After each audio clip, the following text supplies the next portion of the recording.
ನಮಸ್ಕಾರ ವೀಕ್ಷಕರೇ, ಎಲ್ಲರೂ ಪ್ರಾಫಿಟ್ ಮಾಡ್ತಾ ಇದ್ದೀರಿ ಅಂದ್ಕೊಂಡಿದ್ದೀನಿ. ನೋಡಿ, ಇವತ್ತಿನ ವಿಷಯ ನಿಮ್ಗೆ ಆಲ್ರೆಡಿ ಗೊತ್ತಾಗಿದೆ. ಆಪ್ಷನ್ನಲ್ಲಿ ಲಾಸ್ ಮಾಡೋದು ಹೇಗೆ, ಆಪ್ಷನ್ನಲ್ಲಿ ಲಾಭ ಮಾಡೋದು ಹೇಗೆ. ನೋಡಿ, ಈ ಎಪಿಸೋಡಲ್ಲಿ ನಾನು ಜಾಸ್ತಿಯಾಗಿ ಪ್ರಾರಂಭಿಕ ಹಂತದಲ್ಲಿ ಆಪ್ಷನ್ನಲ್ಲಿ ಲಾಸ್ ಮಾಡೋದು ಹೇಗೆ ಅಂತ ಹೇಳ್ತೀನಿ. ನಾನು ಹೇಗೆಲ್ಲ ಲಾಸ್ ಮಾಡಿದ್ದೀನಿ ಅನ್ನೋದನ್ನು ಎಕ್ಸ್ಪ್ಲೇನ್ ಮಾಡ್ತೀನಿ. ನೀವು ನೋಡ್ಕೊಳ್ಳಿ. ನಂತರನೇ ಏನಾದರೂ ಲಾಸ್ ಮಾಡಿದಿದ್ರೆ ಇಲ್ಲಿ ನಿಮ್ಮ ಅನುಭವನ ಹಂಚಿಕೊಳ್ಳಿ ಕಮೆಂಟ್ ಸೆಕ್ಷನ್ನಲ್ಲಿ. ಇವಾಗ ತಾನೇ ಆಪ್ಷನಿಗೆ ಬರ್ತಾ ಇದ್ದೀವಿ, ಏನೋ ಜಸ್ಟ್ ಟ್ರೇಡಿಂಗ್ ಸ್ಟಾರ್ಟ್ ಮಾಡಿದ್ದೀವಿ ಅಂದ್ಕೊಂಡಿರ್ತಕ್ಕಂಥವ್ರು ನಮ್ಮ ಅನುಭವವನ್ನು ತಿಳಿದುಕೊಂಡು ಏನು ಮಾಡಬೇಕು ಅಂತ ಡಿಸೈಡ್ ಮಾಡಿ. ನಾವು ನಮ್ಮ ಸ್ಟೋರಿನ ಹೇಳ್ತೀವಿ, ಹೇಗೆಲ್ಲ ಲಾಸ್ ಮಾಡಿದ್ವಿ ಅಂತ. ಸುಮಾರು ಕೋವಿಡ್ ಬರೋದಕ್ಕಿಂತ ಮುಂಚೆ ನಾನು ಕೂಡ ಆಪ್ಷನ್ ಮಾಡ್ತಾಯಿದ್ದೆ. ದೊಡ್ಡದಾಗಿ ಏನಲ್ಲ, ಒಂದೊಂದೇ ಲಾಟಲ್ಲಿ ಆಪ್ಷನ್ ಟ್ರೇಡಿಂಗ್ ಮಾಡ್ತಾಯಿದ್ದೆ. ಸುಮಾರು ಆಲ್ಮೋಸ್ಟು ಒಂದು 2 ಲಕ್ಷ ಲಾಸ್ ಆಗಿದೆ. ಆವಾಗ ನಮ್ಮ ಅರ್ನಿಂಗು ಕೂಡ ಅಷ್ಟು ಚಿಕ್ಕದಾಗೇ ಇತ್ತು. ಏನೋ ಒಂದು ಕಡೆಯಿಂದ ಹಣ ಬರ್ತಾಯಿತ್ತು, ಆಪ್ಷನ್ನಿಗೆ ಡೈಲಿ ಒಂದೊಂದು ಲಾಟು ಹಾಕಿ ತೆಗಿತಾ ಇದ್ವಿ. ಅದರಲ್ಲಿ ಬೇರೆ ಬೇರೆ ರೀತಿಯ ಮೆಥಡ್ಗಳೆಲ್ಲ ಇದ್ದವು ನಮಗೆ ಪ್ರಾಫಿಟ್ ಮಾಡೋದಕ್ಕೆ. ಸಜೆಷನ್ ಕೊಡೋರಿದ್ದರು, ಅಥವಾ ನಮ್ಮದೇ ಒಂದು ಮೈಂಡ್ ಯೂಸ್ ಮಾಡ್ಕೊಂಡು ನಾವು ಟ್ರೇಡ್ ಮಾಡ್ತಾಯಿದ್ವಿ. ಹಲವಾರಷ್ಟು ದಾರಿಗಳನ್ನು ನಾವು ಅನುಸರಿಸಿದ್ದೀವಿ. ಸುಮಾರಷ್ಟು ದಾರಿಗಳು ನಮಗೆ ಚೆನ್ನಾಗಿ ಲಾಸ್ ಮಾಡಿಕೊಟ್ಟಿವೆ. ಒಳ್ಳೊಳ್ಳೆ ಲಾಸ್ಗಳಾಗಿದ್ದಾವೆ. ಒಂದೊಂದು ದಿನಕ್ಕೆ 50%, 60% ಲಾಸ್ಗಳಾಗಿದ್ದಾವೆ. 10-20% ಲೆಕ್ಕಕ್ಕೆ ಇಲ್ಲ. ಏನಿದ್ರು ನಮ್ಮದು 50-60% ಲಾಸ್ಗಳೇ. ಹೀಗೆಲ್ಲ ಆಗಿದೆ ನಮ್ಮ ಪರಿಸ್ಥಿತಿ. ಯಾವ್ಯಾವ ರೀತಿಯೆಲ್ಲ ಆಯಿತು ಅಂತ ನೋಡ್ತಾ ಹೋಗೋಣ. ನೋಡಿ, ಆಪ್ಷನ್ನಲ್ಲಿ ಒಂದು ನಮ್ಮ ಹತ್ರ ಕಂಟ್ರೋಲಲ್ಲಿ ಇರೋದಿಲ್ಲ, ಅದು ಟೈಮ್ ಡಿಕೆ. ನಾವು ಫಸ್ಟಲ್ಲಿ ಏನು ಅಂದ್ಕೊಂಡಿರ್ತೀವಿ, ಒಂದೊಂದು ವಾರದ್ದು ನಿಫ್ಟಿ ಆಪ್ಷನನ್ನು ತೊಗೊಂಡು ಟ್ರೇಡ್ ಮಾಡ್ತಾ ಇರ್ತೀವಿ. ಸೊ ಅದಕ್ಕೆ ಟೈಮ್ ಡಿಕೆ ಅನ್ನೋದು ಜಾಸ್ತಿ ಇರುತ್ತೆ. ಕೆಲವೊಮ್ಮೆ ಮಂತ್ಲಿ ಎಕ್ಸ್ಪೈರಿ ಆಪ್ಷನ್ಗಳನ್ನು ಕೂಡ ತೆಗೆದುಕೊಂಡು ನಾವು ಲಾಸ್ಗಳನ್ನು ಮಾಡ್ತಾ ಇರ್ತೀವಿ. ಫಸ್ಟಿಗೆ ನಮಗೇನೋ ಮಜಾ ಅನಿಸುತ್ತೆ. ಫಸ್ಟ್ ತೊಗೊಳ್ತೀವಿ, ತೊಗೊಂಡ ತಕ್ಷಣ ಒಂದು 4-5 ರೂಪಾಯಿ ಮೇಲ್ಗಡೆ ಹೋಗಿಬಿಡುತ್ತೆ. ಸೊ ಒಳ್ಳೆ ಪ್ರಾಫಿಟ್ ಬಂತು, ಇನ್ನೂ ಸ್ವಲ್ಪ ಬರಲಿ ಅಂತ ಬಿಡ್ತೀವಿ. ಅದು 4-5 ರೂಪಾಯಿ ಮೂವ್ಮೆಂಟ್ ಅಲ್ಲ, ಅದಕ್ಕೇನೂ ಅಲ್ಲ. ಆವಾಗ ಇಂಡಿಯಾ ವಿಕ್ಸು ಒಂದು 20-21 ಇರ್ತಿತ್ತು ಆವಾಗ. ಇವಾಗ ಏನೋ 10ಗೆ ಬಂದಿದೆ. ಸೊ ವಾಲಟಿಲಿಟಿ ಜಾಸ್ತಿ ಇರ್ತಿತ್ತು. ಸೊ 5 ರೂಪಾಯಿ 10 ರೂಪಾಯಿ ಒಂದೊಂದೇ ಸೆಕೆಂಡಲ್ಲಿ ಅದು ಜಂಪ್ ಆಗಿ ಡೌನ್ ಆಗಿ ಆಗ್ತಿತ್ತು. ಸೊ ನಮಗೆ 5 ರೂಪಾಯಿ 10 ರೂಪಾಯಿ ಬಂದ ತಕ್ಷಣ ಅಲ್ಲಿ 75 ಕ್ವಾಂಟಿಟಿ ಇತ್ತು. 5 ರೂಪಾಯಿ 10 ರೂಪಾಯಿ ಬಂದರೆ ನಮಗೆ 750-500 ಪ್ರಾಫಿಟ್ ಒಂದೇ ಸಲ ಕಂಡುಬಿಡ್ತಿತ್ತು. ಒಂದಿನಕ್ಕೆ ನನಗೆ 500 ರೂಪಾಯಿ ಬಂದರೆ ಸಾಕು ಅಂತ ಅಂದ್ಕೋತಿದ್ವಿ. 500 ರೂಪಾಯಿ ಬಂದ ತಕ್ಷಣ ಇನ್ನೊಂದು 2 ರೂಪಾಯಿ ಬಂದರೆ ಮಾರ್ಬಿಡ್ತೀನಿ ಅಂದ್ಕೋತಿದ್ವಿ. ಹಾಗೆ ಅದು ಮೇಲ್ಗಡೆ ಹೋದಾಗ ನಮ್ಮ ಆಸೆನೂ ಜಾಸ್ತಿ ಆಗ್ತಾ ಹೋಗ್ತಿತ್ತು. ಅದಾದಮೇಲೆ ಮತ್ತೊಂದು 2 ಸೆಕೆಂಡಲ್ಲಿ ಕೆಳಗಡೆ ಬರ್ತಿತ್ತು. ಒಂದು 700 ಪ್ರಾಫಿಟ್ ಆಯಿತು ಅಂತ ಇಟ್ಕೊಳ್ಳಿ, 10 ರೂಪಾಯಿ ಪ್ರಾಫಿಟ್ ಬಂತು ನಮಗೆ. ನಾವು ಇನ್ನೊಂದು 15 ರೂಪಾಯಿ ಬರಲಿ, ಬ್ರೋಕರೇಜ್ ಒಂದು 60 ರೂಪಾಯಿ ಹೋಗುತ್ತೆ. ಆವಾಗ 60 ರೂಪಾಯಿ ಹೋದಿತ್ತು. 60 ರೂಪಾಯಿ ಅದೊಂದು ಹೋಗ್ಬಿಟ್ರೆ ಇನ್ನೊಂದು ರೂಪಾಯಿ ಪ್ರಾಫಿಟ್ ಬಂದುಬಿಟ್ರೆ ನಾನು 500 ರೂಪಾಯಿ ನಿವ್ವಳ ಕೈಯಲ್ಲಿ ಉಳಿಸ್ಕೊಂಡಂಗೆ ಆಗುತ್ತೆ. ಒಳ್ಳೆ ಲಾಭ ಅಂತ ಇವತ್ತಿನ ಖರ್ಚಿಗೆ ಸಾಕು ಅಂತ ಹೇಳ್ಬಿಟ್ಟು 1 ರೂಪಾಯಿಗೆ ನಾವು ವೇಟ್ ಮಾಡೋರು. ಅದು 1 ರೂಪಾಯಿ ಹೋಗೋದೇ ಇಲ್ಲ. 500 ರೂಪಾಯಿ ಹತ್ರ ಹೋಗಿ ಪ್ರಾಫಿಟ್ಟು. ಆಮೇಲೆ 300 ರೂಪಾಯಿಗೆ ಬರುತ್ತೆ. 300 ರೂಪಾಯಿ ಬಂದ ತಕ್ಷಣ ನಾವೇನು ಮಾಡ್ತೀವಿ, 500 ರೂಪಾಯಿ ಬಂದರೆ ಸಾಕು, ಬ್ರೋಕರೇಜ್ ಏನು 60 ರೂಪಾಯಿ ಜಾಸ್ತಿ ಏನಿಲ್ಲ, 500 ರೂಪಾಯಿ ಬಂದರೆ ಸಾಕು, ಇವಾಗ ನಾನು ಮಾರಿಬಿಡ್ತೀನಿ ಅಂತ ಆರ್ಡ್ರ್ ಕೂಡ ಹಾಕ್ತಿದ್ವಿ. ಆವಾಗ 500 ರೂಪಾಯಿ ಪ್ರಾಫಿಟ್ಟಿಗೆ ನಾವೊಂದು ಆರ್ಡ್ರ್ ನಮ್ಗೆ ಫಿಕ್ಸ್ ಆಗ್ತಿತ್ತು. ಸೊ ಅದು ಏನು ಮಾಡಿದ್ರು ನಮ್ಮ ಆರ್ಡ್ರಿಗೆ ಬರೋದೇ ಇಲ್ಲ. ನಂತರ ಅದು ವಾಪಸ್ಸು ಮೈನಸ್ಸಿಗೆ ಹೋಗ್ತಿತ್ತು. ಮೈನಸ್ಸಿಗೆ ಹೋದಾಗ ನಾವು 500 ರೂಪಾಯಿ ಪ್ರಾಫಿಟ್ಟಿಗೆ ಆರ್ಡರ್ ಇಟ್ಟವರು ನಮಗೆ ಒಂದು ಬ್ರೋಕರೇಜ್ ಹೋಗಿ 100 ರೂಪಾಯಿ ಪ್ರಾಫಿಟ್ ಬಂದರೆ ಸಾಕು, ಇವತ್ತು ಲಾಸ್ ಆಗದೇ ಇದ್ದರೆ ಅದೇ ದೊಡ್ಡದು ಅಂದ್ಕೋತಿದ್ವಿ.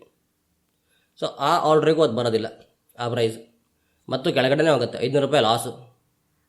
ಸೊ ಇವಾಗಲ್ಲ, ಇನ್ನು ಸ್ವಲ್ಪ ತೆಗೆದ್ರೆ ಬರ್ಬೋದು ಅಂತ ಹಾಗೆ ಇಡ್ತಿದ್ವಿ. ಇಡೀ ದಿನ ಅದಲ್ಲೇ ಆಟ ಆಡ್ತಾ ಇರ್ತಿತ್ತು. ಕೊನೆಯಲ್ಲೊಂದು 3-4 ಸಾವಿರ ಲಾಸಿಗೆ ಅದು ಕ್ಲೋಸ್ ಆಗ್ತಿತ್ತು. ನಾವು ಇಂಟ್ರಾಡೇದಲ್ಲಿ ಮಾಡೋದ್ರಿಂದ 3:30ಗೆ ನಾವು ಕ್ಲೋಸ್ ಮಾಡದೇ ಇದ್ದರೂ ಬ್ರೋಕರ್ಸು ಅದನ್ನು ಕ್ಲೋಸ್ ಮಾಡ್ತಾರೆ. ನಮಗೊಂದು 50 ರೂಪಾಯಿ ದಂಡ ಹಾಕ್ತಾರೆ. ಅದಕ್ಕೊಂದಷ್ಟು ಟ್ಯಾಕ್ಸ್ ಅದು ಇದೆಲ್ಲ ಬೀಳುತ್ತೆ. ಸೊ ದಂಡ ಕೊಟ್ಬಿಟ್ಟು ನಮ್ಮ ಪೊಸಿಷನನ್ನು ನಾವು ಕ್ಲೋಸ್ ಮಾಡ್ಕೋತಿದ್ವಿ. ಸೊ ಹೀಗೆ ಇದೊಂದು ಮೆಥಡ್ ನಮ್ಮದು. ಫಸ್ಟ್ ಸ್ಟಾರ್ಟಿಂಗಲ್ಲಿ ಈ ಮೆಥಡಲ್ಲಿ ನಾವು ವರ್ಕ್ ಮಾಡ್ತಾಯಿದ್ವಿ. ದಿನಕ್ಕೊಂದು ಪ್ರಾಫಿಟ್ ಇಷ್ಟ ಆದರೆ ಸಾಕು, ನಮ್ಮ ದಿನದ ಪ್ರಾಫಿಟ್ 500 ರೂಪಾಯಿ ಬಂದರೆ ಸಾಕು. ಒಂದು ಲಾಟ್ ಒಂದು 7,500 ರೂಪಾಯಿ ಹಾಕ್ತೀವಿ, ಅದೊಂದು 10,000 ಹಾಕ್ತೀವಿ, ನಮಗೊಂದಷ್ಟು ಬಂದರೆ ಸಾಕು ಅಂತ. ಸೊ ಇದು ಒಂದೇ ಮೆಥಡು. ಸೊ ಇದರಲ್ಲಿ ಸುಮಾರಷ್ಟು ಲಾಟ್ಗಳಲ್ಲಿ ಲಾಸ್ ಆಯಿತು. ಅದಾದಮೇಲೆ ನಾವು ಸರ್ಚ್ ಹೊಡೆದ್ವಿ, ಇಂಟರ್ನೆಟ್ಟಲ್ಲಿ ಒಂದಷ್ಟು ಸರ್ಚ್ ಹೊಡೆದ್ವಿ. ಟೆಲಿಗ್ರಾಮ್ ಗ್ರೂಪ್ಸ್ ಎಲ್ಲ ಸಿಕ್ತು. ಒಂದಷ್ಟು ಜನ ಸಜೆಷನ್ ಕೊಡೋರೆಲ್ಲ ಕಾಲ್ ಮಾಡಿ ಹೇಳಿದ್ರು, ನಾವು ಸಜೆಷನ್ ಕೊಡ್ತೀವಿ, ಒಳ್ಳೊಳ್ಳೆ ಸಜೆಷನ್ ಕೊಡ್ತೀವಿ ಅಂತ. ಸೊ ಒಂದೊಂದೇ ಸಜೆಷನ್ಗಳನ್ನು ತೊಗೊಳೋದಕ್ಕೆ ಪ್ರಾರಂಭ ಮಾಡಿದ್ವಿ. ಸೊ ಆವಾಗ ಅಲ್ಲಿ ತಿಂಗಳಿಗೆ ಒಬ್ಬರದ್ದು 4,000, ಅವರದ್ದು 3,000, ಅವರದ್ದು 2,000. ಫ್ರಂಟ್ ಪೇಜ್ ಅಂತ ಒಂದು ಆ್ಯಪ್ ಇತ್ತು. ಸೊ ಅದು ಇವಾಗೂ ಇದೆ ಅನಿಸುತ್ತೆ. ಅದರಲ್ಲಿ ಮೊದಲು ಸಜೆಷನ್ಗಳೆಲ್ಲ ಬರ್ತಿತ್ತು, ಸಬ್ಸ್ಕ್ರಿಪ್ಷನ್ ಬೇಸ್ಡ್ ಇರ್ತಿತ್ತು. ಅಲ್ಲಿ ಸಜೆಷನ್ ಬರ್ತಿತ್ತು, ಅಕೌಂಟ್ ಇರ್ತಿತ್ತು.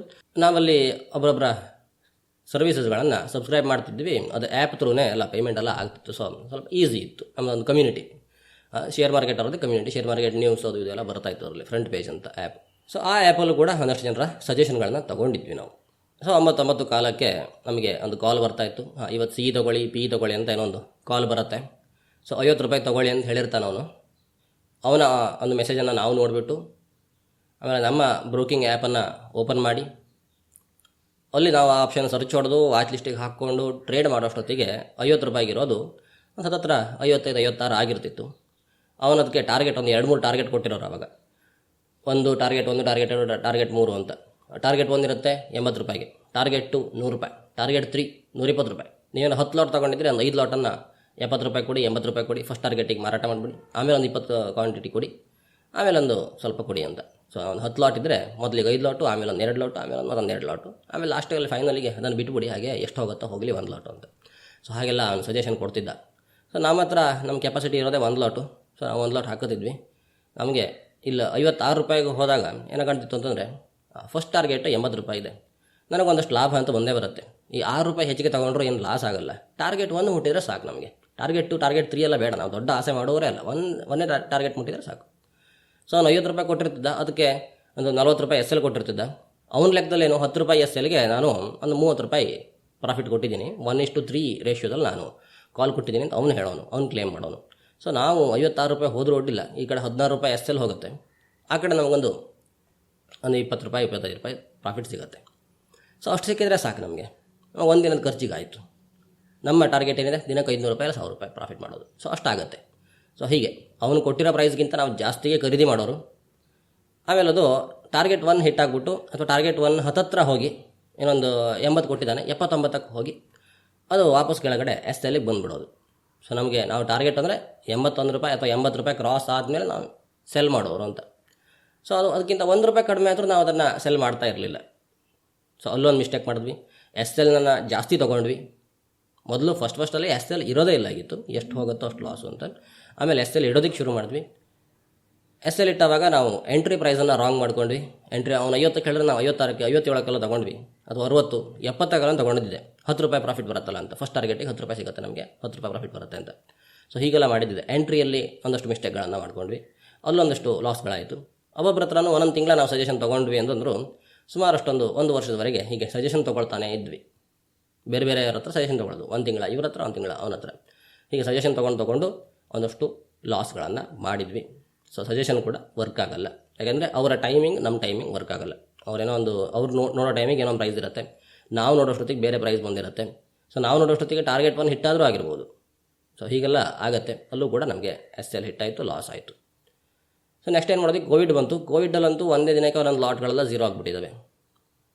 ಕೋವಿಡಲ್ಲಿ ಒಂದು ಸಲ ನಿಫ್ಟಿ ಸರ್ಕಿಟ್ ಹೊಡೆದಿತ್ತು, 10% ಸರ್ಕಿಟನ್ನು ಹೊಡೆದಿತ್ತು. ಸರ್ಕಿಟ್ ಓಪನ್ ಆದ ತಕ್ಷಣ ತೊಗೊಂಡೆ, ಯಾವುದೋ ಒಂದು CE ತೊಗೊಂಡೆ, ಧೈರ್ಯ ಮಾಡಿ ಒಂದು 1,500 ರೂಪಾಯಿ ಏನೋ ಇತ್ತು ಆ ಲಾಟಿಗೆ, 1,500 ರೂಪಾಯಿದು ಒಂದು ಲಾಟ್ ತೊಗೊಂಡೆ.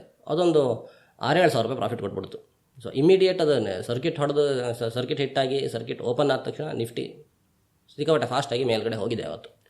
ಸೊ ಅದರಲ್ಲಿ ಪ್ರಾಫಿಟ್ ಬಂತು. ಸೊ ಆ ಪ್ರಾಫಿಟನ್ನು ನಾನು ನೆನಪಿಟ್ಕೊಂಡು ಅದೇ ಥರ ಆಗುತ್ತೆ ಅಂತ ಹೇಳ್ಬಿಟ್ಟು ಆ ಬಂದಿರೋ ಹಣನೆಲ್ಲ ಮತ್ತೆ ದಿನ ಒಂದು ಸಣ್ಣ ಲಾಟಿಗೆ ಒಂದು 5 ರೂಪಾಯಿ 10 ರೂಪಾಯಿ ಈ ಥರದ ಆಪ್ಷನಿಗೆ ಹಾಕಿ ಆ ಬಂದಿರೋ ಪ್ರಾಫಿಟ್ಟು ಸೇರಿಸಿ ನನ್ನ ಕ್ಯಾಪಿಟಲ್ಲು ಸೇರಿಸಿ ಲಾಸ್ ಮಾಡಿಬಿಟ್ಟಿದ್ದೀನಿ. ಸೊ ನಮಗೆ ಯಾವುದೋ ಒಂದಿನ ಪ್ರಾಫಿಟ್ ಬಂದಿರುತ್ತೆ, ಆ ಪ್ರಾಫಿಟನ್ನು ನಾವು ನೆನಪಿಟ್ಕೋತೀವಿ. ಆ ದಿನ ಆದ ಹಾಗೆ ಇವತ್ತು ಆಗುತ್ತೆ ಅಂತ ಒಂದು ಅಸಂಪ್ಷನ್ ಮೇಲೆ ನಾವು ಒಂದು ಆಪ್ಷನ್ ತೊಗೊಳ್ತೀವಿ. ನಮ್ಮ ಅಸಂಪ್ಷನ್ ರಾಂಗ್ ಆಗಿರುತ್ತೆ. ಯಾವುದೋ ಒಂದಿನ ಆಗುತ್ತೆ, ಅದೆಲ್ಲ ವರ್ಷದಲ್ಲೋ 10 ವರ್ಷದಲ್ಲೋ. ನಿಫ್ಟಿ ಸರ್ಕಿಟ್ ಇಟ್ಟೋದು ಯಾವಾಗೋ ಒಂದು 10 ವರ್ಷಕ್ಕೊಂದು ಸಲ. ಸೊ ಅದು ನಮಗೆ ಎವ್ರಿಡೇ ಆಗುತ್ತೆ ಅಂತ ನಾವು ಹೀಗೆ ಅದು ಏನೋ ಲಾಭ ಒಂದು ನೆನಪಿರುತ್ತಲ್ಲ. ಸೊ ಅವತ್ತು ಹೀಗಾಗಿತ್ತು, ಸೊ ಇವತ್ತು ಹಾಗಾಗ್ಬೋದು ಅಂತ. ಸೊ ಆ ಒಂದು ಗುಂಗಿನಲ್ಲೇ ಒಂದಷ್ಟು ಲಾಸ್ಗಳನ್ನು ಮಾಡಿದ್ದೀವಿ. ಸೊ ಅವತ್ತಾದಾಗೆ ಇವತ್ತು ಆಗ್ಬೋದು. ಆ 3 ಗಂಟೆಗೆ ಒಂದು ಸಲ ನಿಫ್ಟಿ ಸಿಕ್ಕಾಪಟ್ಟೆ ಮೇಲೆ ಏರ್ಬಿಡುತ್ತೆ. ಸೊ ಆವಾಗ ಒಂದಷ್ಟು ಪ್ರಾಫಿಟ್ ಮಾಡಿರ್ತೀವಿ, ಅಥವಾ ಸಿಕ್ಕಾಪಟ್ಟೆ ಬಿದ್ದುಬಿಡುತ್ತೆ, ಆವಾಗ ಒಂದಷ್ಟು ಪ್ರಾಫಿಟ್ ಮಾಡಿರ್ತೀವಿ, ಚೆನ್ನಾಗಿ ಪ್ರಾಫಿಟ್ ಮಾಡಿರ್ತೀವಿ. ಸಣ್ಣ ಪುಟ್ಟ ಪ್ರಾಫಿಟ್ ಅಲ್ಲ, ದೊಡ್ಡ ಪ್ರಾಫಿಟ್ಗಳನ್ನೇ ಮಾಡಿರ್ತೀವಿ. ಸೊ ಆ ಒಂದು ನೆನಪಿನಲ್ಲಿ ಪ್ರತಿದಿನ ಅದರನ್ನೇ ಟ್ರೇಡ್ ಮಾಡೋದು, ಅದೇ ಥರ ಆಗುತ್ತೋ ಏನೋ, ಇವತ್ತು ಅದೇ ಥರ ಆಗುತ್ತೆ ಏನೋ. ಸೊ ಹೀಗೆ ಟ್ರೇಡ್ ಮಾಡ್ತಾ ಹೋಗೋದು. ಆಮೇಲೆ ಯೂಟ್ಯೂಬ್ನಲ್ಲಿ ಕೋರ್ಸಸ್ಗಳೆಲ್ಲ ಬರ್ತಾಯಿತ್ತು. ಆ ಕೋರ್ಸಸ್ಗಳನ್ನೆಲ್ಲ ಖರೀದಿ ಮಾಡಿದ್ವಿ. ಒಂದೊಂದು ಸ್ಟ್ರಾಟಜಿಗಳು ಒಬ್ಬೊಬ್ರದ್ದು ದುಡ್ಡು ಕೊಟ್ಟು ಆ ಸ್ಟ್ರಾಟಜಿನ ತೊಗೊಳ್ತಾ ಇದ್ವಿ. ಸೊ ದುಡ್ಡು ಕೊಟ್ಟು ಸ್ಟ್ರಾಟಜಿನ ತೊಗೊಂಡು ಆ ಸ್ಟ್ರಾಟಜಿನ ಟ್ರೇಡ್ ಮಾಡೋದು. ಸೊ ಅದರಲ್ಲೂ ಒಂದಷ್ಟು ಹಣ ಹೋಯಿತು. ಕೋರ್ಸ್ ಮಾಡ್ಕೊಂಡ್ವಿ. ಸ್ಟ್ರಾಟಜಿ ಒಬ್ಬೊಬ್ಬರ ಹತ್ರ ತೊಗೊಳ್ಳೋದು, ಒಬ್ಬೊಬ್ಬರು ಒಂದೊಂದು ಇಂಡಿಕೇಟರೆಲ್ಲ ಡಿಸೈನ್ ಮಾಡಿ ಕೊಡ್ತಾಯಿದ್ರು ಆಪ್ಷನಿಗೆ. ಈ ಇಂಡಿಕೇಟರ್ ಹೀಗೆ ಸಿಗ್ನಲ್ ಕೊಡುತ್ತೆ, ಇದು ನಿಮಗೆ ಬೈ ಮಾಡ್ಬೋದು, ಎಷ್ಟು ಅದರದ್ದು ಅಕ್ಯುರೇಸಿ ಇದೆ, ಅಷ್ಟು ಅಕ್ಯುರೇಸಿ ಇದೆ ಅಂತ ಅವ್ರು ಹೇಳೋರು. ನಾವು ಹೌದು ಅಂತೇಳಿ ನಂಬಿಬಿಟ್ಟು ಅದನ್ನು ಒಂದಷ್ಟು ತೊಗೊಂಡು ಅದರಲ್ಲೂ ಕೂಡ ಟ್ರೇಡ್ ಮಾಡಿಕೊಂಡು ಅವನಿಗೆ ಕೋರ್ಸಿಗೆ ಕೊಟ್ಟಿದ್ದು ಹೋಯಿತು, ಈ ಕಡೆ ನಾವು ಟ್ರೇಡ್ ಮಾಡಿ ಲಾಸ್ ಮಾಡಿದ್ದು ಹೋಯಿತು. ಸೊ ಹೀಗೆ ಮಾಡಿ ಸುಮಾರಷ್ಟು ಲಾಸ್ಗಳನ್ನು ಮಾಡಿದ್ದೀವಿ. ಸೊ ಸಜೆಷನ್ ಆಯಿತು, ನಮ್ಮದೇ ಓನ್ ಐಡಿಯಾ ಆಯಿತು, ಅಥವಾ ನಾವು ಯಾವತ್ತೊಂದು ದಿನ ಪ್ರಾಫಿಟ್ ಮಾಡಿ ಅಚಾನಕ್ಕಾಗಿ ಪ್ರಾಫಿಟ್ ಮಾಡಿರೋದ ನೆನಪಿನಲ್ಲಿ ಬೇರೆ ಬೇರೆ ದಿನ ಪ್ರಾಫಿಟ್ ಮಾಡಿದ್ದು ಆಯಿತು.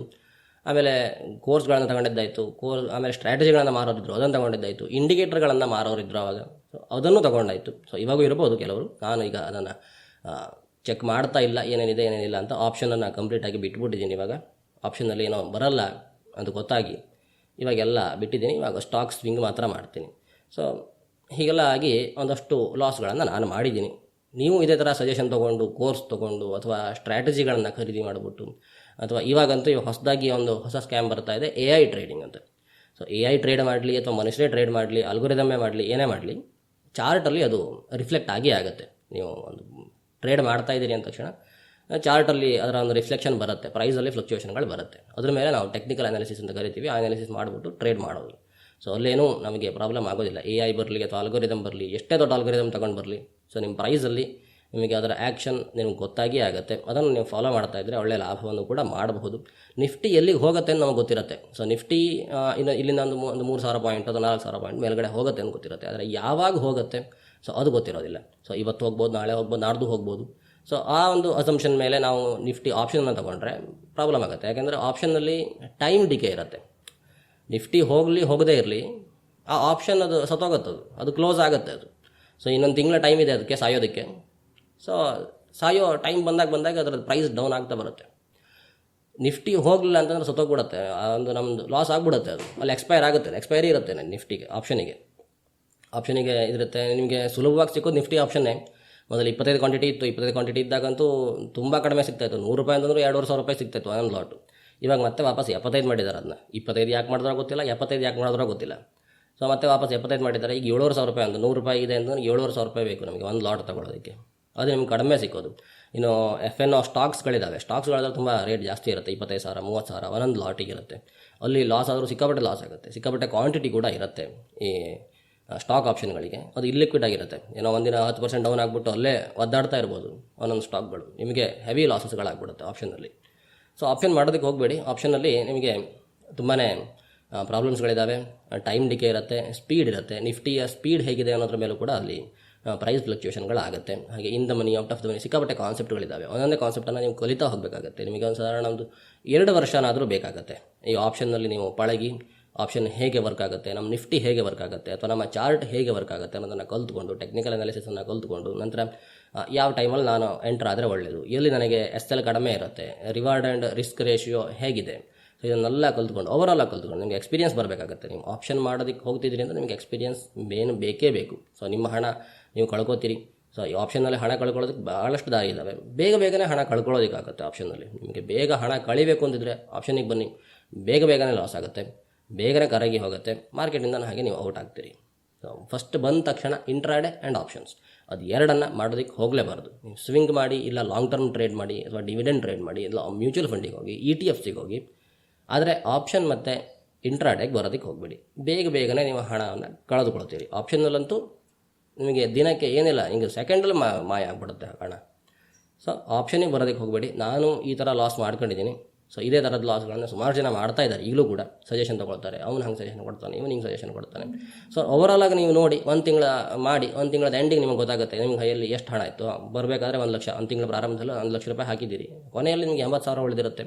ನೀವು ಪ್ರಾಫಿಟ್ ಮಾಡಿರ್ತೀರಿ, ಆ ಲಾಸ್ಗಳನ್ನು ಜಾಸ್ತಿ ಮಾಡಿರ್ತೀರಿ. ಬ್ರೋಕರೇಜ್ ಹೋಗುತ್ತೆ. ನನ್ನ ಮಜಾ ಕೇಳಿ, ನಾನು ನಿಫ್ಟಿಯಲ್ಲಿ ಲಾಸ್ ಮಾಡಿರೋದು ಒಂದು 2 ಲಕ್ಷ. ಅದಕ್ಕೆ ನಾನು ಮತ್ತೊಂದು ಲಕ್ಷ ಇದು ಕೊಟ್ಟಿದ್ದೀನಿ, ಚಾರ್ಜಸ್ ಕೊಟ್ಟಿದ್ದೀನಿ. ಒಟ್ಟು ಟೋಟಲ್ 3 ಲಕ್ಷಕ್ಕೆ ಮುಟ್ಟಿದೆ. ಆ ಚಾರ್ಜಸ್ ಯಾವಾಗ ಅಷ್ಟು ಹೇಗಾಯಿತು ಅಂತಲೇ ಗೊತ್ತಿಲ್ಲ. ಸೊ ಅಷ್ಟು ಟ್ರೇಡ್ ತಗೊಂಡಿದ್ದೀನಿ ನಾನು. ಲಾಭ ಮಾಡಬೇಕಾದ್ರೆ ಸಣ್ಣ ಲಾಭ ಮಾಡೋದು, ಲಾಸ್ ಮಾಡಬೇಕಾದ್ರೆ ದೊಡ್ಡ ಲಾಸ್ ಮಾಡೋದು. ಅಲ್ಲಿ ಚಾರ್ಜಸ್ಗಳೆಲ್ಲ ಒಟ್ಟಾಗ್ತಾ ಹೋಗುತ್ತೆ. ಆಮೇಲೆ ನಿಮಗೆ ಸಮ್ಟೈಮ್ಸ್ ನಮ್ಮ ಫ್ರೆಂಡ್ ಒಬ್ರದ್ದು ಏನಾಗಿದೆ ಅಂದರೆ 2 ಲಕ್ಷ 3 ಲಕ್ಷ ಲಾಸ್ ಮಾಡಿದ್ದಾನೆ. ಅವನಿಗೆ 3 ಲಕ್ಷದ ಮೇಲೆ ಚಾರ್ಜಸ್ಸೇ ಬಿದ್ದಿದೆ. ಸೊ ಅಷ್ಟೊಂದು ಟ್ರೇಡನ್ನು ಅವನು ತೊಗೊಂಡಿದ್ದಾನೆ, ಟ್ರೇಡ್ ಮಾಡಿದ್ದಾನೆ. ಅವನ ಲಾಸ್ಗಿಂತ ಚಾರ್ಜಸ್ಸೇ ಜಾಸ್ತಿ ಆಗುವಷ್ಟು ಟ್ರೇಡ್ ಮಾಡಿದ್ದಾನೆ. ಸೊ ಹೀಗೆಲ್ಲನೂ ಕೂಡ ಆಗುತ್ತೆ. ಹಾಗಾಗಿ ಆಪ್ಷನ್ನಲ್ಲಿ ಬಹಳಷ್ಟು ಪ್ರಾಬ್ಲಮ್ಗಳಿದ್ದಾವೆ, ಬಹಳಷ್ಟು ನೀವು ಫಾಲೋ ಮಾಡಬೇಕಾಗತ್ತೆ. ನಿಫ್ಟಿ ಅಲ್ಲಿ ನಿಮಗೆ ಅಕ್ಯುರಸಿ ಹೇಗಿರಬೇಕು ಅನ್ನೋದು ನಿಮಗೆ 100% ಅಕ್ಯುರಸಿ ಬೇಕಾಗುತ್ತೆ. 100% ಅಕ್ಯುರಸಿ ಇಲ್ಲಿ ಎಲ್ಲೂ ಸಿಗಲ್ಲ ನಿಮಗೆ. ಹಾಗಾಗಿ ಆಪ್ಷನನ್ನು ನೇಕೆಡ್ ಆಗಿ ಟ್ರೇಡ್ ಮಾಡೋದು ಮೊದಲನೇ ತಪ್ಪು.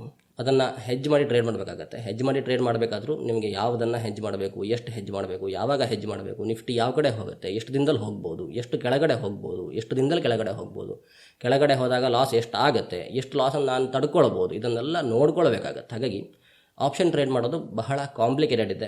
ನಿಮಗೆ ಬಹಳ ಕಲಿಬೇಕಾಗುತ್ತೆ, ಬಹಳ ಪೇಷನ್ಸ್ ಬೇಕಾಗುತ್ತೆ. ಪೇಷನ್ಸ್ ನಮಗೆ ಬೇಕಾದಷ್ಟು ಇದೆ ಅಂತ ನೀವು ಫಸ್ಟಿಗೆ ಬಂದಿರ್ತೀರಿ. ಆಮೇಲೆ ನಿಮ್ಮ ಪೇಷನ್ಸ್ ಚೆಕ್ ಆಗುತ್ತೆ ಮಾರ್ಕೆಟಲ್ಲಿ, ಗೊತ್ತಾಗುತ್ತೆ. ಮಾರ್ಕೆಟಿಗೆ ಬಂದಮೇಲೆ ಗೊತ್ತಾಗುತ್ತೆ ನಿಮಗೆ ಎಷ್ಟು ಪೇಷನ್ಸ್ ಇದೆ ಅಂತ, ನೀವು ಎಷ್ಟು ತಡ್ಕೊಳ್ತೀರಿ ಅಂತ. ಲಾಂಗ್ ಟರ್ಮ್ ಇನ್ವೆಸ್ಟ್ಮೆಂಟ್ ಮಾಡೋದಕ್ಕೆ ಬರ್ತಾರೆ ಕೆಲವೊಬ್ಬರು ಒಂದು 3-4 ವರ್ಷ ಇಟ್ಕೋತೀನಿ ಅಂತಾರೆ, 3-4 ತಿಂಗಳಲ್ಲೇ ಓಡೋಗ್ಬಿಡ್ತಾರೆ. ಸೊ ಹೀಗೆಲ್ಲ ಆಗುತ್ತೆ. ಲಾಂಗ್ ಟರ್ಮ್ ಇನ್ವೆಸ್ಟ್ಮೆಂಟ್ನ ಕಥೆನೂ ಮತ್ತೊಂದು ಸಲ ಹೇಳ್ತೀನಿ. ಈ ಎಪಿಸೋಡಲ್ಲಿ ಒಂದು ಆಪ್ಷನ್ನ ಕಥೆಯನ್ನು ಹೇಳಿದ್ದೀನಿ. ನೀವು ಯಾವ್ಯಾವ ಥರ ತಪ್ಪು ಮಾಡಿದ್ದೀರಿ, ಯಾವ್ಯಾವ ಥರ ಸಜೆಷನ್ ತೊಗೊಂಡಿದ್ದೀರಿ, ಯಾವ್ಯಾವ ಥರ ಲಾಸ್ ಮಾಡಿದ್ದೀರಿ ಅನ್ನೋದನ್ನು ಕಮೆಂಟಲ್ಲಿ ಹಾಕಿ. ಹೊಸದಾಗಿ ಬರುವಂತಹ ಟ್ರೇಡರ್ಗಳಿಗೆ ಅನುಕೂಲ ಆಗುತ್ತೆ. ಸ್ವಲ್ಪ ನೋಡಿಕೊಂಡು ಕಲ್ತ್ಕೊಳ್ಳಿ. ಸೊ ಅವರಿಗೆ ಹತ್ತಿರದಲ್ಲಿ ಯಾರು ಸಿಕ್ಕಿರೋದಿಲ್ಲ, ನಮ್ಮಂಥವರೇ ಸಿಕ್ಕಿರ್ತಾರೆ. ನಮಗೂ ಆವಾಗ ನಮ್ಮ ಫ್ರೆಂಡ್ಸ್ಗಳನ್ನು ಸಿಕ್ಕಿದವರು ಅದೇ ಥರ ಆದರೆ, ನಾನು ಆಪ್ಷನ್ ಮಾಡ್ತಿದ್ದೆ, ಅವನು ಆಪ್ಷನ್ ಮಾಡ್ತಿದ್ದ, ಮತ್ತೊಬ್ಬ ತೊಗೊಂಬಂದ, ಅವನು ಆಪ್ಷನ್ ಮಾಡ್ದ. ಒಂದು 15 ಜನ ನಾವು ಸೇರಿ ಆಪ್ಷನ್ ಮಾಡಿದ್ದೀವಿ ಆವಾಗ, ಕೋವಿಡ್ಗಿಂತ ಮುಂಚೆ. ಸೊ ಆಪ್ಷನ್ ಮಾಡಬೇಡಿ ಅಂತ ಹೇಳೋರು ಯಾರೂ ಸಿಕ್ಕಿಲ್ಲ ಆವಾಗ. ಸೊ ಹಾಗೆ ನಾವು ಆಪ್ಷನ್ ಮಾಡ್ತಾ ಇದ್ವಿ, ಲಾಸ್ ಮಾಡ್ಕೊಂಡಿದ್ದೀವಿ. ಇವಾಗೆಲ್ಲ ಸ್ವಲ್ಪ ಎಕ್ಸ್ಪೀರಿಯನ್ಸ್ ಇದ್ದವರು ಇದ್ದಾರೆ. ನಾನು ಹೇಳ್ತಾ ಇದ್ದೀನಿ ನಮಗೆ ಈ ಥರ ಲಾಸ್ ಆಗಿದೆ. ಸೊ ನೀವು ಹೇಳಿ ನಿಮ್ಮ ಲಾಸ್ಗಳ ಆಗಿದ್ದನ್ನು ಸ್ವಲ್ಪ ಹೇಗೆಲ್ಲ ಲಾಸ್ ಮಾಡ್ಕೊಂಡಿದ್ದೀರಿ ಅಂತ ಕಮೆಂಟಲ್ಲಿ ತಿಳಿಸಿ. ಸೊ ಹೊಸದಾಗಿ ಬರೋರಿಗೆ ಅನುಕೂಲ ಆಗುತ್ತೆ. ಸೊ ನೋಡೋಣ ಮುಂದಿನ ದಿನಗಳಲ್ಲಿ ಆಪ್ಷನ್ನಲ್ಲಿ ಪ್ರಾಫಿಟ್ ಕೂಡ ಮಾಡ್ಬೋದು. ಅದೇ ಹೇಳಿದನಲ್ಲ, ಹೆಜ್ಜೆ ಮಾಡಿ ಪ್ರಾಫಿಟ್ ಮಾಡಬೇಕಾಗತ್ತೆ. ನಿಮಗೆ ಎಕ್ಸ್ಪೀರಿಯನ್ಸು ಅಷ್ಟು ಬೇಕಾಗುತ್ತೆ. ಇವಾಗ ನನಗೆ ಆ ಎಕ್ಸ್ಪೀರಿಯನ್ಸ್ ಬರ್ತಾ ಇದೆ, ಆದರೂ ಇವಾಗ ನಾನು ಆಪ್ಷನ್ ಮಾಡೋದಕ್ಕೆ ಹೆದರ್ತಾ ಇದ್ದೀನಿ. ಅಷ್ಟೊಂದು ಲಾಸ್ಗಳನ್ನು ತೆಗೆದುಕೊಳ್ಳೋದು ಇವಾಗಲೂ ಕೂಡ ನನಗೆ ಹೆದರಿಕೆ ಆಗುತ್ತೆ. ಹಾಗಾಗಿ ಆಪ್ಷನ್ನ ನಾನು ಮುಟ್ತಾ ಇಲ್ಲ. ಸ್ವಿಂಗಲ್ಲೇ ಒಳ್ಳೆ ಟ್ರೇಡನ್ನು ಮಾಡ್ತಾ ಇದ್ದೀನಿ. ಸ್ವಿಂಗಲ್ಲೇ ಒಳ್ಳೆ ಪ್ರಾಫಿಟ್ ಬರುತ್ತೆ, ಲಾಂಗ್ ಟರ್ಮಲ್ಲೂ ಒಳ್ಳೆ ಕೂಡ ಪ್ರಾಫಿಟ್ ಬರುತ್ತೆ. ಸೊ ಅದನ್ನು ಮಾಡಿ ಎಕ್ಸ್ಪೀರಿಯನ್ಸನ್ನು ಪಡೆದುಕೊಳ್ಳಿ. ಮಾರ್ಕೆಟಲ್ಲಿ ಇರಿ. ನೀವು ಎಷ್ಟು ಕ್ವಾಂಟಿಟಿ ಹಾಕ್ತೀರಿ ಅದು ಮ್ಯಾಟರ್ ಅಲ್ಲ, ಮಾರ್ಕೆಟಲ್ಲಿ ನೀವು ಇರೋದು ಮ್ಯಾಟರ್. ಮಾರ್ಕೆಟಲ್ಲಿ ನಿಮ್ಮ ಪ್ರೆಸೆನ್ಸ್ ಇರಬೇಕು. ಏನು 10 ರೂಪಾಯಿ ತೊಗೊಂಡಿದ್ದೀರೋ ಅಥವಾ 5 ಶೇರ್ ಇದೆಯೋ 10 ಶೇರ್ ಇದೆಯೋ, ನಿಮ್ಮ ಹತ್ರ ಶೇರ್ ಇರಬೇಕಷ್ಟೇ. ನಿಮಗೆ ಅಲ್ಲಿ ಎಕ್ಸ್ಪೀರಿಯನ್ಸ್ ಕೊಡುತ್ತೆ ಮಾರ್ಕೆಟು. ಮಾರ್ಕೆಟ್ ಹೇಗೆ ಬಿಹೇವ್ ಆಗುತ್ತೆ, ಯಾವ್ಯಾವ ಟೈಮಲ್ಲಿ ಯಾವ್ಯಾವ ಥರ ಬಿಹೇವ್ ಆಗುತ್ತೆ, ಕ್ವಾರ್ಟರ್ ರಿಸಲ್ಟ್ ಬಂದಾಗ ಹೇಗೆ ಬಿಹೇವ್ ಆಗುತ್ತೆ, ಇಂಟರ್ನ್ಯಾಷನಲ್ ನ್ಯೂಸ್ಗಳು ಬಂದಾಗ ಹೇಗೆ ಬಿಹೇವ್ ಆಗುತ್ತೆ, ಸ್ಟ್ರಾಟಜಿಗಳು ಹೇಗೆ ವರ್ಕ್ ಆಗುತ್ತೆ. ಸೊ ನೀವು ಮಾರ್ಕೆಟಲ್ಲಿ ಇರೋದು ಇಂಪಾರ್ಟೆಂಟ್. ನಿಮ್ಮ ಪ್ರೆಸೆನ್ಸ್ ಅಲ್ಲಿ ಇರಬೇಕು. ನೀವು ಆ ಟ್ರೆಂಡಲ್ಲಿ ನಿಮ್ಮ ಪ್ರೆಸೆನ್ಸ್ ಇರಬೇಕು. ಅಷ್ಟಾದರೆ ನಿಮಗೆ ಒಂದು ಎಕ್ಸ್ಪೀರಿಯನ್ಸ್ ಬರುತ್ತೆ. ಆ ಎಕ್ಸ್ಪೀರಿಯನ್ಸ್ ಮೇಲೆ ನೀವು ಆಮೇಲೆ ಕ್ವಾಂಟಿಟಿನ ನೀವು ಎಷ್ಟೊತ್ತಿಗೆ ಬೇಕಾದರೂ ಹೇಗೆ ಬೇಕಾದರೂ ಇನ್ಕ್ರೀಸ್ ಮಾಡ್ಕೋಬೋದು. ಕ್ವಾಂಟಿಟಿನ 500 ಇರೋದನ್ನು 5000 ಮಾಡೋದಕ್ಕೆ ಏನಿಲ್ಲ, ಒಂದು 5 0 ಹಾಕಿದರೆ ಸಾಕು, 5000 ಆಗಿಬಿಡುತ್ತೆ. ಸೊ ನಿಮ್ಮ ಪ್ರೆಸೆನ್ಸ್ ಮಾರ್ಕೆಟಲ್ಲಿ ಇರೋದು ಇಂಪಾರ್ಟೆಂಟ್. ಮಾರ್ಕೆಟಲ್ಲಿ ಉಳಿರಿ, ಸರ್ವೈವ್ ಆಗ್ತಾ ಇದ್ದೀರಿ. ಲಾಸ್ ಆಗ್ತಾ ಇಲ್ಲ ನಿಮಗೆ ಅಂತಂದರೆ ನೀವು ಒಳ್ಳೆ ಟ್ರೇಡ್ ಮಾಡ್ತಾ ಇದ್ದೀರಿ ಅಂತ. ನಿಮ್ಮ ಪ್ರಾಫಿಟ್ ಮಾಡಬೇಕು ಅಂತಿಲ್ಲ. ಇಲ್ಲಿ ಲಾಸ್ ಮಾಡದೇ ಇದ್ದರೆ ಅದು ನಿಮಗೆ ಒಂದನೇ ಸ್ಟೇಜು. ಲಾಸನ್ನು ಮಾಡದೇ ಇರೋ ಥರ ನೀವು ರೆಡಿ ಆಗೋದು ಮೊದಲನೇ ಸ್ಟೇಜು. ಆಮೇಲೆ ನೀವು ಪ್ರಾಫಿಟ್ ಮಾಡಬೇಕು. ಆಮೇಲೆ ದೊಡ್ಡ ಪ್ರಾಫಿಟನ್ನು ಮಾಡೋದಕ್ಕೆ ಆಗುತ್ತೆ. ಸೊ ಲಾಸನ್ನು ಕಡಿಮೆ ಮಾಡೋದಕ್ಕೆ ಪ್ರಯತ್ನ ಮಾಡಿ. ಒಂದು ಹಂತದಲ್ಲಿ ನಿಮ್ಮ ಲಾಸು ಕೂಡ ನಿಂತ್ಕೊಳ್ಳುತ್ತೆ. ಸೊ ನಿಂತ ಮೇಲೆ ನಿಮ್ಮ ಪ್ರಾಫಿಟ್ ಬರೋದಕ್ಕೆ ಪ್ರಾರಂಭ ಆಗುತ್ತೆ. ಸೊ ಒಂದೊಂದು ಸ್ಟೇಜ್ಗಳಿದ್ದಾವೆ. ಲಾಸ್ ಮಾಡೋದಕ್ಕೆ ಹೋಗಬೇಡಿ. ನಮ್ಮ ಹಾಗೆ ಒಳ್ಳೆ ಟ್ರೇಡನ್ನು ಮಾಡಿ, ಒಳ್ಳೆ ಲಾಭವನ್ನು ಮಾಡಿ. ಮುಂದಿನ ವಿಡಿಯೋದಲ್ಲಿ ಮತ್ತೊಂದಷ್ಟು ಕಥೆಗಳ ಜೊತೆಗೆ ಮತ್ತೆ ಸಿಗುತ್ತೇನೆ. ಧನ್ಯವಾದಗಳು.